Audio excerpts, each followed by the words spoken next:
नमस्कार, the wire में आपका स्वागत है। मैं हूं आरफा खानम शेरवानी। कोरोना वायरस के बढ़ते मामले इस हद तक जा चुके हैं कि भारत एक तरह से विश्व गुरु बन गया है इस मामले में कि कितनी बड़ी तादाद में कोरोना वायरस के मामले आ रहे हैं। लेकिन इसी के साथ और भी ज़्यादा जो डराने वाले आंकड़े हैं वो है भारत की अर्थव्यवस्था को लेकर। तो जो केंद्र सरकार है उसकी सांख्यिकी मंत्रालय के अनुसार 2020-21 के वित्त वर्ष की पहली तिमाही यानी कि अप्रैल से जून यानी वो महीने जिसमें कि लॉकडाउन लगा हुआ था, विकास दर में 23.9% की गिरावट देखी गई है। -23.9% ये गिरावट है। इसके क्या मायने हैं एक आम भारतीय के लिए, उसके रोजगार के लिए, महंगाई के लिए और आने वाले भविष्य में, यानी कि अब आने वाले 3 महीने, 6 महीने और 5 साल में किस तरह से ये आंकड़े आपके लिए मायने रखते हैं, इस पर हम ज़रूर बातचीत करेंगे। लेकिन उससे पहले एक राहत देने वाली और साथ साथ एक तकलीफ देने वाली खबर ये है कि डॉक्टर कफील खान, जी हाँ वही डॉक्टर, गोरखपुर का वो डॉक्टर जिसने छोटे छोटे बच्चों की जान बचाई, उस डॉक्टर को जिसको कि जेल में डाल दिया गया कुछ महीने पहले योगी आदित्यनाथ की सरकार ने, उसको इलाहाबाद हाई कोर्ट ने उन डॉक्टर कफील को फ़िलहाल ज़मानत दे दी है और ज़मानत जो है वो दी है, उनको तुरंत रिहा करने के आदेश दे दिए गए हैं। डॉक्टर कफील खान को CANRC के दौरान अलीगढ़ मुस्लिम यूनिवर्सिटी में 13 दिसंबर 2019 को उनको एक भाषण की वजह से, जिसको कि वहाँ सरकार ने बोला कि भड़काऊ भाषण है, उस आरोप में यूपी पुलिस ने गिरफ्तार किया था। अब जो इलाहाबाद हाई कोर्ट है उसने नेशनल सिक्योरिटी का जो यानी राष्ट्रीय सुरक्षा के लिए ख़तरा बताया गया था, नेशनल सिक्योरिटी एक्ट उनके ऊपर लगाया गया था, रासुका भी जिसे कहते हैं, राष्ट्रीय सुरक्षा कानून, वो उनके ऊपर लगाया गया था। वो उसको हटाने की यानी फ़ौरन इमीडिएटली ड्रॉप करने के आदेश दिए हैं और कहा है कि उनको रिहा किया जाए फ़ौरन। जो इलाहाबाद हाई कोर्ट है उसने जिस तरह से इस पूरे मुद्दे को सामने रखा है, उनका ये कहना है कि doctor Kafeel Khan speech does not promote hatred और violence, it gives a call for national integrity and unity among citizens. Allahabad high court का ये कहना है, यानी कि कफील खान का भाषण हिंसा या नफरत को बढ़ावा नहीं देता है बल्कि राष्ट्रीय एकता और अखंडता की अपील करता है। वो व्यक्ति जिसको योगी सरकार और उनका जो प्रशासन है, जो अलीगढ़ प्रशासन था, उसने ये कहा, ये समझा कि दोनों कम्युनिटीज़ के बीच, दो समुदायों के बीच जो है वो डिसहार्मनी फैलाने या अशांति फैलाने की कोशिश है ये भाषण, उसको इलाहाबाद हाई कोर्ट ये कह रहा है कि राष्ट्रीय एकता और अखंडता की अपील है ये। तो हाई कोर्ट ने इसके अलावा ये भी कहा है कि जो उनको डिटेन किया गया, जो उनका डिटेंशन था वो इलीगल था, गैर कानूनी तरीके से उनको डिटेन किया गया। कि इलाहाबाद हाई कोर्ट का ये कहना है कि उन्हें कहने में कोई भी झिझक नहीं है कि ना ही डिटेंशन डॉक्टर कफील खान का अंडर NSA एक्ट यानी कि नेशनल सिक्योरिटी एक्ट 1980 और ना ही जो एक्सटेंशन हुआ उनके डिटेंशन का वो सस्टेनेबल नहीं है in the I of law. कानून की नज़र में वो कहीं भी फिट नहीं बैठता, वो सस्टेनेबल नहीं है। डॉक्टर कफील खान के लिए कहा गया, यानी साफ तौर पे जो उनका डिटेंशन था वो इलीगल था। हाई कोर्ट ने जो सरकार है उसके खिलाफ, स्टेट अथॉरिटीज़ के खिलाफ जो है वो इस तरह का एक तरह से फटकार लगाई है उनको, ये भी कहा है कि इस तरह से क्यों उनको जेल में रखा गया। 29 जनवरी से जेल में है डॉक्टर कफील खान। एक FIR उनके ऊपर फाइल की गई थी 13 दिसंबर को और 12 दिसंबर की ये उनकी स्पीच है। उसमें कहा गया था कि to disrupt the harmony between the communities, यानी दो समुदायों के बीच अशांति फैलाने के लिए या भेद यानी कि टकराव के लिए जो है वो उनको फैलाने के आरोप में उनको डिटेन किया गया। तो डॉक्टर कफील खान की रिहाई तो हो जाएगी, वो बाहर तो आ जाएंगे, उन्हें बेल तो मिल गई है, लेकिन सबसे बड़ी बात यह है कि आखिर इस सब का जिम्मेदार कौन है? कौन उनके 200 से ज़्यादा जो जेल में कटे दिन हैं वो वापस करेगा? कौन ऐसा है जो उनके परिवार को जो पीड़ा हुई है, जो तकलीफ़ पहुंची है, जो जेल में जो दिन उनके कटे हैं, वो उनकी ज़िंदगी वापस करेगा? क्या अधिकारियों को जो है इस बात की सज़ा मिलनी चाहिए या स्टेट जो गवर्नमेंट है उसको इसके लिए ज़िम्मेदार ठहराना चाहिए, या फिर उन अदालतों को जिन्होंने लगातार एक के बाद एक उनकी ज़मानत याचिका को रद्द किया, आखिर कौन इसका ज़िम्मेदार होगा? साफ तौर पर कहा जाए तो डॉक्टर कफील को इस बात की सज़ा दी जा रही है कि उन्हें जो सरकार है वो पसंद नहीं करती, उन्हें एस्टेब्लिशमेंट पसंद नहीं करता, या उनके जो विचार हैं उनसे वो सहमत नहीं होते, इसलिए इस व्यक्ति को जेल जाना पड़ा। साफ तौर पे कहा जाए तो एक पॉलिटिकल प्रिजनर या एक राजनीतिक कैदी के तौर पर डॉक्टर कफील को सजा दी गई। और अब सेहत जान लेते हैं हम देश की अर्थव्यवस्था की। देश की अर्थव्यवस्था जीडीपी की विकास दर में लॉकडाउन के शुरुआती महीनों में जो तिमाही है उसमें ज़बरदस्त गिरावट हुई है। जाहिर है इस बात की आशंका जाहिर की जा रही थी कि ये गिरावट है, लेकिन जितनी गिरावट अभी दर्ज की गई है वो अपने आप में वाकई उसका अंदाज़ा किसी ने नहीं लगाया था। तो जो केंद्र सरकार है उसकी सांख्यिकी मंत्रालय के अनुसार 2020-21 के वित्त वर्ष की पहली तिमाही यानी कि अप्रैल से जून यानी वो महीने जिसमें कि लॉकडाउन लगा हुआ था, विकास दर में 23.9% की गिरावट देखी गई है। -23.9% ये गिरावट है।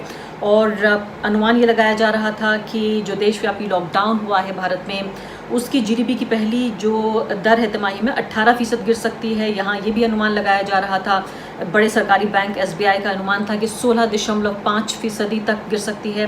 लेकिन ताज़ा आंकड़े जो है वो वाकई अपने आप में चौंकाने वाले हैं। लेकिन इसके अलावा लॉकडाउन से पहले का भी अगर आप ये देखें, सिर्फ इसी को जिम्मेदार न ठहराएं कि लॉकडाउन ही इसके लिए जिम्मेदार है, तो जनवरी से जो मार्च की तिमाही थी भारतीय अर्थव्यवस्था उसमें 3.1% की वृद्धि उसमें देखी गई थी, जो पिछले 8 साल में सबसे कम थी। यानी कि जो अर्थव्यवस्था के बुरे हालात हैं वो कोरोना वायरस और लॉकडाउन से पहले से ही चल रहे थे। लेकिन इस वक्त जो ये -23.9% है, ये ऐसा माना जा रहा है कि जो लिबरल इकोनॉमी के लिबरलाइजेशन के बाद जो सुधार हुए आर्थिक, उसके बाद पहली बार इतनी बड़ी गिरावट 1996 के बाद देखी जा रही है। मेरे साथ खास मेहमान प्रोफेसर अरुण कुमार मौजूद हैं। उनसे मुद्दे को विस्तार से जानने की कोशिश करते हैं कि आम भारतीय के लिए इसके क्या मायने हैं, किस तरह से इसको देखा जाए।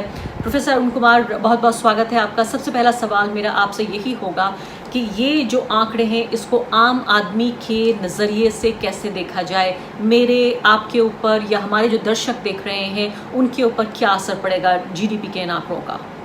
देखिए, ये जो आंकड़ा है ये मतलब मेरे मुताबिक तो ठीक नहीं है। ये एक्चुअली में जो गिरावट है वो करीब 40% के करीब है, और उसकी वजह ये है कि असंगठित क्षेत्र के आंकड़े आते ही नहीं हैं।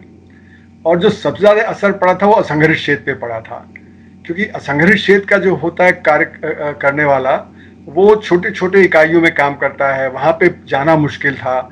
और वो लोग जो काम करते हैं वहाँ पे वो रोज़ कमाते हैं, रोज़ खाते हैं। उनके पास मिडिल क्लास या अपर मिडिल क्लास की तरह परचेजिंग पावर नहीं होती है कि वो 1 महीने का 2 महीने का राशन और एसेंशियल्स खरीद लें। वो तो 1 हफ्ते का भी नहीं खरीद पाते हैं। तो ये जो गिरावट है ये दिखा रही है कि कितना ज़्यादा परेशानी हमारे असंगठित क्षेत्र को आई। और असंगठित क्षेत्र में 94% लोग काम करते हैं, उसमें 45% उत्पादन होता है। उसमें से भी अगर कृषि को निकाल लें, क्योंकि कृषि खुले में काम करता है, तो कृषि में तो काम चल ही सकता था, लेकिन कृषि में भी परेशानी आई, क्योंकि वहाँ से जो सब्जी और फल है जिसको पेरिशेबल बोलते हैं वो शहर नहीं आ पाया। आज़ादपुर की मंडी में आधा ही आ रहा था जितना आता है, पंजाब की मंडी में भी आधा ही आ पाया। तो बहुत सारा जो सब्जी फल है वो सड़ गया, किसान को बहुत नुकसान हुआ। और आपने देखा होगा टीवी पे पिक्चर थी कि शिमला मिर्च किसान पंजाब के वो जमीन पे फेंक दे रहे थे, क्योंकि उनको 1 रुपये किलो भी नहीं मिल रहा था, जबकि दिल्ली में वो 60 रुपये किलो बिक रहा था। तो ये जो हुआ, तो दूध की भी यही परेशानी रही, अंडों की रही, मुर्गियों की रही। तो पोल्ट्री जो फार्मिंग में, फिर फ्लोरिकल्चर में, क्योंकि यूरोप नहीं जा पाया तो किसानों को भी नुकसान हुआ। असंगठित क्षेत्र में जो शहरों में काम कर रहे थे उनको भी ये नुकसान हुआ, क्योंकि उनका काम बंद हो गया। तो ये जो जीडीपी में गिरावट है इसका असर तो सीधे गरीब आदमी पे है। पर ये सिर्फ गरीब आदमी पे ही नहीं है, ये जो संगठित क्षेत्र है वहाँ पे भी, जैसे सीएमआई के आंकड़े दिखा रहे हैं कि 18.9 मिलियन यानी 1.89 करोड़ लोगों ने नौकरी खो दी। जिन्होंने नौकरी नहीं भी खोई उनकी तनख्वाह कट गई। तो ये जो जीडीपी में गिरावट है ये तो इतनी ज़्यादा है कि ये सभी तबकों को असर किया है, बहुत थोड़े को छोड़ के जो सरकारी मुलाजिम है उनको छोड़ दे तो। और बल्कि सरकारी मुलाजिमों पर भी एक तरह से तलवार लटकी हुई है। एक तो वजह ये भी है कि ऐसे भी उनकी तनख्वाह कट के आ रही है। मुझे प्रोफेसर भी ये बता रहे थे कि जो टीचर्स हैं उनके भी पीएम केयर्स में जो है वो पैसे कट के जा रहे हैं। इसके अलावा भी उनकी तनख्वाह का कुछ हिस्सा कट रहा है। और इसके अलावा ये भी बात अटकलें लगाई जा रही हैं कि ऐसा भी हो सकता है, इतनी खराब स्थिति पैदा हो रही है कि जो सरकारी जो कर्मचारी हैं उनकी तनख्वाह देने में भी सरकार को मुश्किल आ जाए। मैं आपसे ये जरूर जानूंगी कि क्या इस हद तक, इस खराब स्थिति तक बात पहुंच सकती है, लेकिन आपसे ये जानना चाहती हूँ पहले कि कहा यह जा रहा है कि कोई ऐसी समस्या नहीं है जो भारत में पनपी है। हमारी वित्त मंत्री कह रही है ये एक्ट ऑफ गॉड है, ये भगवान का किया धरा है। लेकिन ये भगवान का किया धरा, पूरी दुनिया में ये एक संकट है, पूरी दुनिया में आर्थिक संकट भी है। क्या इसको एक ग्लोबल समस्या का हिस्सा मान लें भारत को, या भारत की अपनी खुद की भी समस्या है? देखिए, भारत की अपनी समस्या तो सबसे बड़ी ये है कि हमारे यहाँ अमीर और गरीब की खाई बहुत ज़्यादा है, और जो गरीब आदमी है उसकी हालत ऐसी नहीं है कि वो कोई पैंडेमिक से या कोई क्राइसिस से डील कर पाए। जहाँ कोई क्राइसिस आता है तो जैसे मैंने कहा, वो रोज़ कमाते हैं, रोज़ खाते हैं, तो जैसे ही क्राइसिस आएगा तो तुरंत उनकी स्थिति बहुत ही बिगड़ जाती है। ऐसी स्थिति बहुत कम देशों में है। जितना कि बड़ा असंगठित क्षेत्र हमारे यहाँ है, उतना बड़ा असंगठित क्षेत्र तो किसी भी G20 के देश में नहीं है। फिर दूसरी बात यह है कि हमारे यहाँ लॉकडाउन करना बहुत ही कठिन है, क्योंकि जब शहरों में जो गांव है जहाँ पे एक एक कमरे में 10 लोग रहते हैं, तो वो आइसोलेट कैसे करेंगे? उनका पीने का पानी सुबह वो मुहैया कराने जब टैंकर पे जाना होता है, टॉयलेट के लिए वो जो कॉमन टॉयलेट होता है, और खाने पीने का नहीं होगा तो निकलेंगे ही। तो इसलिए हमारे यहाँ लॉकडाउन जो है वो सही ढंग से इम्प्लीमेंट नहीं हुआ, और इसीलिए आज ये स्थिति है कि आज सबसे ज़्यादा केसेस हमारे यहाँ हो रहे हैं। जबकि बाकी देशों में वो उन्होंने अनलॉकडाउन या ईजिंग किया जब वहाँ पे नंबर कम होने लगे। हमें अब ईजिंग करना पड़ रहा है जब हमारे यहाँ नंबर भड़क रहे हैं, और अभी तो ये फर्स्ट वेव चल रहा है, और सेकेंड वेव तो अक्टूबर नवंबर में आएगा, तो सेकेंड वेव आएगा तो और भी ज़्यादा भयंकर स्थिति हो सकती है। तो ये आज हमारी स्थिति बहुत ही खराब है, जिसको मैं कहता हूँ वर्स्ट ऑफ ऑल वर्ल्ड, क्योंकि बिजनेस प्रेशर डाल रहा है कि आप खोल दीजिए, और ये लाइफ वर्सेज लाइवलीहुड का सवाल है, और जो आदमी हैं वो अपनी ज़िंदगी से हाथ धो रहे हैं। खासकर जो ये भड़क के अब गांव में और छोटे शहरों में पहुंच गया है, जहां पे स्वास्थ्य की सुविधाएं बहुत ही कम हैं या बहुत कमज़ोर हैं। तो अगर वहां पे ज़्यादा भड़का तो और ज़्यादा परेशानी का दौर हो जाएगा। और जैसे कहा जा रहा है कि जो पूरी जो डेथ हो रही हैं वो पूरी तरह से रिपोर्ट नहीं हो रही हैं, हमारे यहाँ टेस्टिंग कम है, ट्रेसिंग कम है, तो केसेस ये जितने बताए जा रहे हैं उससे कहीं ज़्यादा केसेस हैं। तो कुल मिला के और प्रोफेसर अरुण कुमार, बहुत दिन नहीं लगेंगे हमें जब 1 लाख केसेस रोज हमारे यहाँ रिपोर्ट होने लगेंगे। और जैसे कि आप कह रहे हैं, और बिल्कुल आप ठीक कह रहे हैं, कि जो रिपोर्टेड केसेस हैं वो 1 लाख होंगे, अनरिपोर्टेड का तो जिक्र ही नहीं हो रहा है, और गांव देहात तक में कोरोना वायरस के फैलने की खबरें आ रही हैं। मैं आपसे ये जानना चाहती हूँ, जैसे कि मैं समझने की कोशिश कर रही थी कि चूंकि जब ये डरावने आंकड़े हम दर्शकों को दे रहे हैं, इनमें ज्यादातर वो लोग हैं जो वर्क फ्रॉम होम कर रहे हैं, कुछ लोग ऐसे भी होंगे जिनके पास काम नहीं है, कुछ लोग ऐसे भी हैं जिनके पास घर नहीं है। तो जिनके पास काम नहीं है, घर नहीं है, वर्क भी नहीं है, होम नहीं है, उनके लिए भी ये डराने वाले आंकड़े हैं। तो पहले मैं आपसे सवाल ये जानना चाहती हूँ कि जड़ कहाँ है समस्या की, क्योंकि WHO के जो रिकमेंडेशंस हैं उसके मुताबिक पूरी दुनिया को जो उन्होंने दिए इस पूरे पैंडेमिक में, जनवरी से लेकर अब तक, उसमें लॉकडाउन का कोई जिक्र नहीं है। और शायद पूरी दुनिया में जो सबसे कड़े लॉकडाउन लगाया गया उनमें भारत शामिल है, और इतनी आबादी तो किसी की भी नहीं है जितना लॉकडाउन, जितनी आबादी के ऊपर लॉकडाउन थोपा गया यहाँ पर। क्या इस पूरे संकट की जड़ में आप हमें वापस लेके जाएंगे कि पूरे तरीके से अनप्लान्ड, बिना किसी योजना के जो लॉकडाउन लगाया गया वो इस समस्या की जड़ है? क्योंकि अर्थव्यवस्था पहले से ही खराब थी, फिर कोरोना वायरस के मद्देनजर बिना एक्सपर्ट से बातचीत किए हुए जो लॉकडाउन लगाया गया, ये वजह है, या इस हद तक हमें आना ही था चाहे प्लानिंग करके भी लॉकडाउन होता? नहीं, अगर हम प्लानिंग करके ढंग से लॉकडाउन लगाते, और जैसे ही पैंडेमिक डिक्लेयर किया गया था 11 मार्च को, तुरंत उसी समय लॉकडाउन कर लेते, और जो वापस गांव जाना चाहते थे उनको टेस्ट करके वापस भेजते, जो शहर में रह गए थे उनको डिस्पर्स कर देते, स्कूल इमारतें खाली थीं, फ्लैट ग्राउंड पे टेंट कॉलोनी बनाई जा सकती थी, तो ये किया जा सकता था डिस्पर्स, और खाने पीने की चीज़ें मुहैया करा देते, पानी मुहैया करा देते जो जहाँ पे है, तो जिससे कि लॉकडाउन सक्सेसफुल होता। लेकिन उसकी प्लानिंग बहुत ज़बरदस्त चाहिए थी, वो प्लानिंग नहीं की गई। और ये जो स्थिति है ये युद्ध से भी बदतर स्थिति है, और ये जो फाइनेंशियल क्राइसिस है उससे भी बदतर स्थिति है। तो इसलिए एक वॉर लेवल पे ये करना चाहिए था, बाकी सारी चीज़ें छोड़ के इसी से डील करना बहुत ज़रूरी था। अगर ऐसा किया होता तो हमारी स्थिति इतनी खराब नहीं होती। तो मेरा मानना है कि प्लानिंग तो रही नहीं कि लॉकडाउन में गरीब का क्या होगा, असंगठित क्षेत्र का क्या होगा, उसकी प्लानिंग पहले से करके रखनी चाहिए थी। जो हमारी मेडिकल फैसिलिटी हैं उसको तुरंत बढ़ाना चाहिए था, कॉन्टैक्ट ट्रेसिंग है, टेस्टिंग है, इसको तुरंत बढ़ाना चाहिए था, वो हमने नहीं किया, और फिर हमने वैसे ही ईजिंग करना शुरू कर दिया, जिससे कि वो भड़क के और जगह फैल गया है। तो मेरा मानना है कि जो हमें करना चाहिए था वो हमने नहीं किया, और इसीलिए ना लॉकडाउन सक्सेसफुल हुआ और ना अर्थव्यवस्था का खुलना सक्सेसफुल हुआ। हमारी जो G20 की अर्थव्यवस्था हैं उनमें सबसे ज़्यादा खराब हालत हमारी है, क्योंकि जब ब्रिटेन में भी 20.4% की गिरावट है, हमारे यहाँ 23.9, लेकिन मेरा मानना है कि जो अभी सरकार ने जो रिपोर्ट जारी की है उसमें खुद ही कहा है कि ये रिवाइज होगा, क्योंकि असंगठित क्षेत्र के इसमें आंकड़े हैं ही नहीं। दूसरी बात ये कि जीएसटी को ले लिया गया है। अब जीएसटी का क्या था कि हमने पोस्टपोन कर दिया था उसको जून के लिए, तो जून में जीएसटी का कलेक्शन ज्यादा हुआ, इसका मतलब ये नहीं कि अर्थव्यवस्था ज्यादा चल रही थी। फिर बहुत सारे लोग जैसे कि सीएमआई के आंकड़े बताते हैं कि 12.2 करोड़ की नौकरी चली गई, जिसमें 1.89 करोड़ तो संगठित क्षेत्र के थे। लेकिन मेरा मानना ये कम है, 20 करोड़ लोगों की नौकरी गई होगी, क्योंकि बहुत सारे, जी हाँ, ये तो बहुत आबादी का बहुत बड़ा हिस्सा हो गया जो आप जी हाँ, और 20 करोड़ की अगर, क्या ये भी डर हमारा जायज है कि ऐसा भी मोमेंट आ सकता है? हम भगवान से प्रार्थना करते हैं ऐसा ना हो, लेकिन क्या ऐसा भी हो सकता है कि सरकारी कर्मचारियों को भी, जिनकी बिल्कुल गारंटीड उनकी मानी जाती है तनख्वाह, वो भी मैसर ना हो, सरकार के पास उतना कोष ना हो? जी हाँ, ये तो है ही, क्योंकि मैं मानता हूँ कि 20 करोड़ लोगों के अगर 4 लोग एक परिवार में हैं तो मतलब 80 करोड़ लोग गरीबी की रेखा के नीचे चले गए हैं और उनको सपोर्ट चाहिए। अगर आपको 80 करोड़ को वर्ल्ड बैंक की एक्सट्रीम पॉवर्टी लाइन का आधा भी देना है तो करीब 18 लाख करोड़ रुपए चाहिएगा। और दूसरी तरफ सरकार के जो रिसोर्सेज है वो कम हो गए हैं, जीएसटी आधा भी नहीं रह गया है, कॉर्पोरेट टैक्स भी गिर जाएगा क्योंकि बहुत सारी कंपनियां काम नहीं कर पाई तो उनका लॉस होगा। बहुत सारे जो संगठित क्षेत्र के जो कर्मचारी थे उनकी नौकरी चली गई, या वहां पे जैसे कि मीडिया में हुआ जो तनख्वाह कट गई, तो इसलिए वहां पे इनकम टैक्स का कलेक्शन भी गिर जाएगा।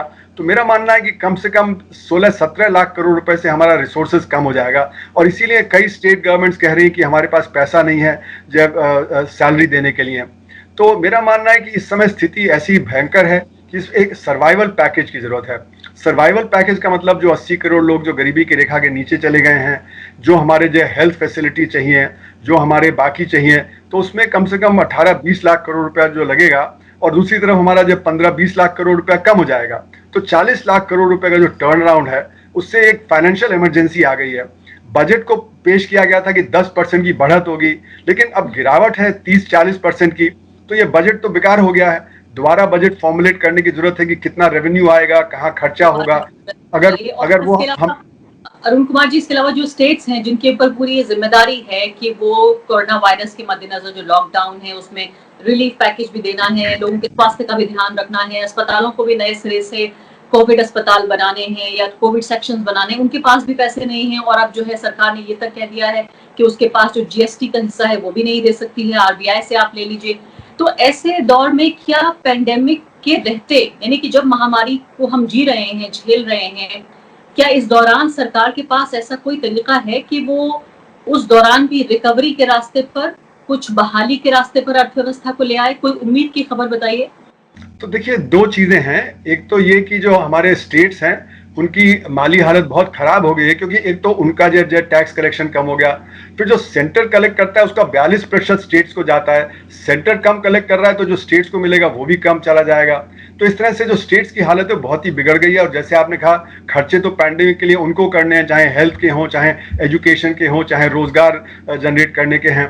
तो इसलिए इस समय मेरा मानना है कि डेफिसिट को छोड़ देना चाहिए। डेफिसिट तो बहुत ज्यादा बढ़ेगा ही बढ़ेगा, और जो सरकार को है, सेंट्रल गवर्नमेंट को बोरो करना चाहिए। अब देखिए, जैसे कि जब क्योंकि अर्थव्यवस्था गिर गई है तो बैंकों के पास लोग क्रेडिट लेने नहीं जा रहे, तो बिजनेस तो क्रेडिट लेने तब जाएगा जब वो बिजनेस ठीक से चलेगा। अगर बिजनेस नहीं चल रहा तो मैं क्रेडिट लेके क्या करूंगा? मैं इन्वेस्टमेंट नहीं कर रहा, क्योंकि जो इन्वेस्टमेंट सेंटिमेंट गिर गया है, कैपेसिटी यूटिलाइजेशन गिर गया है, तो इन्वेस्टमेंट भी कम हो गया है। तो इसलिए 8 लाख करोड़ रुपया बैंक आरबीआई में डिपॉजिट कर रहे हैं। आरबीआई कह रहा है कि भाई आप इसको जो दो, आगे बिजनेस को दो, जिससे बिजनेस आगे चढ़े। वो कह रहे हैं कि बिजनेस सामने आ ही नहीं रहा लोन लेने के लिए। तो मुझे ये सरकार, जो सेंट्रल गवर्नमेंट, ये 8 लाख करोड़ रुपए कोविड बॉन्ड से फ्लोट करके ले सकती है।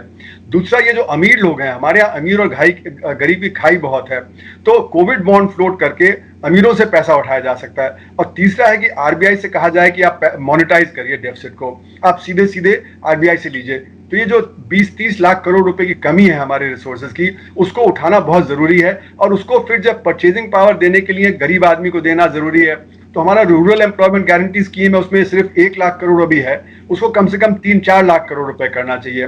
फिर जो किसानों को पैसा देना है वहां पे बढ़ा देना चाहिए। फिर जो अर्बन जो पुअर हैं, जिनके पास रोजगार नहीं है, तो एक अर्बन एम्प्लॉयमेंट गारंटी स्कीम शुरू कर देनी चाहिए। फिर जो छोटे छोटे बिजनेसेस हैं, माइक्रो सेक्टर के हैं, जो 6 करोड़ यूनिट हैं, उनका वर्किंग कैपिटल खत्म हो गया है, उनको वर्किंग कैपिटल प्रोवाइड करना चाहिए। और जो बिजनेसेस फेल कर रहे हैं, क्योंकि अब देखिए स्थिति ऐसी आ गई है कि बहुत सारे जो बिजनेसेस हैं वो फेल कर जाएंगे। ऑल इंडिया मैन्युफैक्चरर्स ऑर्गेनाइजेशन कह रहा है 30% छोटे बिजनेस फेल कर जाएंगे। Confederation of all India traders association कह रहा है 30% छोटे व्यापारी फेल कर जाएंगे, क्योंकि अब हम जो अपनी डिमांड जो शिफ्ट कर रहे हैं ई कॉमर्स की तरफ, और वैसे भी डिमांड कम हो गई है। तो एक तरफ डिमांड कम हो गई, दूसरा ई कॉमर्स बढ़ गया, तो बहुत सारे जो छोटे जो व्यापारी हैं उनका जो बिजनेस खत्म हो जाएगा। तो वहां पे सपोर्ट देने की जरूरत है जिससे वो फेल ना करें, क्योंकि अगर वो फेल कर गए तो एम्प्लॉयमेंट जनरेशन रुक जाएगा। एम्प्लॉयमेंट जनरेशन रुक जाएगा तो फिर परचेजिंग पावर नहीं बढ़ेगी, तो फिर जो डिमांड नहीं होगी। नहीं होगा बिल्कुल, तो लोग खर्च कैसे करेंगे। बिल्कुल उम्मीद है कि सरकार के कानों तक कुछ आपकी आवाज पहुंचे। हालांकि सरकार के साथ सबसे बड़ी शिकायत यही है कि एक व्यक्ति में पूरी सत्ता समा गई है और वो शायद एक्सपर्ट्स में, जानकारों से, या जिसे कहते हैं सलाह मशवरा करने में शायद उनका यकीन नहीं। और अगर ऐसा ही होता वाकई कि वो इसी स्पिरिट से काम करते, तो लॉकडाउन के मद्देनजर सबसे पहले मुख्यमंत्रियों से बात करते, राज्यों से बात करते, एक्सपर्ट्स की राय लेते और फिर जाकर सोच समझकर एक फैसला लिया होता, जिससे कि करोड़ों की तादाद में जो लोग हैं उनको इस तरह से बेरोजगारी और भुखमरी का सामना नहीं करना पड़ता। बहुत बहुत शुक्रिया आपका अरुण कुमार जी। धन्यवाद। द वायर के और वीडियोस देखने के लिए सब्सक्राइब करें और बेल आइकन पर क्लिक करें। स्वतंत्र पत्रकारिता की आर्थिक मदद करने के लिए डिस्क्रिप्शन में दिए गए लिंक पर जाएं और अपनी राशि चुनें।